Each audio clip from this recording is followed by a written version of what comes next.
जय महाराष्ट्र. मुंबई महापालिकेचा निकाल जाहीर झाल्यानंतर आज उद्धव ठाकरे पहिल्यांदाच माध्यमांसमोर आले आणि त्यांनी घेतलेली पत्रकार परिषद राजकीय वर्तुळात मोठी चर्चा निर्माण करणारी ठरली. पत्रकारांशी बोलताना उद्धव ठाकरेंनी एक अत्यंत सूचक वाक्य बोलून दाखवलं. ते म्हणाले, मुंबईचा महापौर आपला व्हावा हे तर स्वप्न आहेच, पण देवाची इच्छा असेल तर तेही पूर्ण होईल.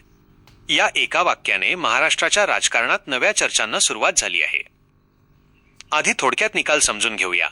मुंबई महानगरपालिकेच्या निकालाचं सध्याचं चित्र खालीलप्रमाणे आहे.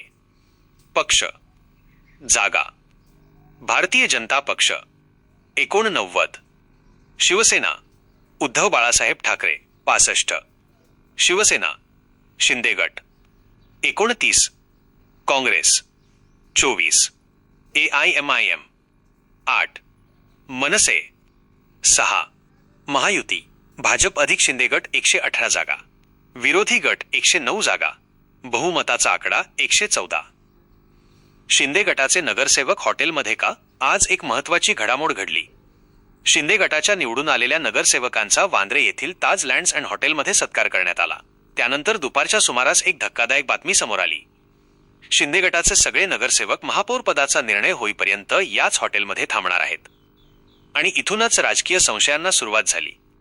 शिंदेंनी हा निर्णय अचानक का घेतला? शिंदेंचा राजकीय इतिहास सगळ्यांना माहीत आहे. सुरत, गुवाहाटी, आमदारांचे रिसॉर्ट राजकारण. म्हणूनच प्रश्न उपस्थित होतो, नगरसेवक फोडले जाण्याची भीती आहे का? उद्धव ठाकरे काही नवी राजकीय चाल खेळणार आहेत का? की शिंदेंना स्वतःसाठी महापौर पद हवं आहे? ही सगळी शक्यता सध्या राजकीय वर्तुळात चर्चेत आहे. महापौर कोणाचा, भाजप की शिंदे? सुरुवातीला असं ठरलं होतं की महापौर महायुतीचा असेल, पण आता भाजपकडून संकेत मिळत आहेत की महापौर पद भाजपकडेच असावं.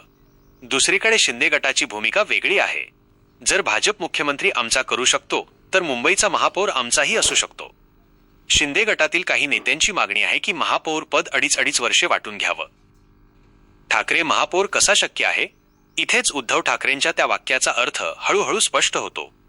मुंबईत सध्या विरोधकांकडे 109 नगरसेवक आहेत. बहुमतासाठी लागतात 114, म्हणजेच फक्त 5 नगरसेवक कमी आहेत. जर शिंदे गटातील 10 नगरसेवक जरी फुटले, तर मुंबईचा महापौर ठाकरे गटाचा किंवा ठाकरे मनसे आघाडीचा होऊ शकतो. 2022 नंतर महाराष्ट्रात जे काही घडलंय ते पाहता ही शक्यता अजिबात अशक्य वाटत नाही. राजकारण इथेच संपणार नाही. ठाकरेंनी ही शक्यता अजून नाकारलेली नाही. शिंदे तर नाकारतच नाहीत, म्हणूनच नगरसेवक हॉटेलमध्ये आहेत. महाराष्ट्राच्या राजकारणात काल निकाल लागला म्हणून खेळ संपत नाही.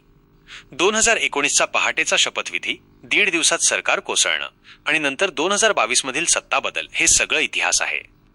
आणि तोच इतिहास आता मुंबई महापालिकेत पुन्हा घडू शकतो. राजकीय अभ्यासकांसाठी एकच वाक्य पुरेसं आहे, कुर्सी की पेटी बांध कर रखी है. मुंबईच्या राजकारणात काहीतरी मोठं घडणार आहे, फक्त वेळेचा प्रश्न आहे.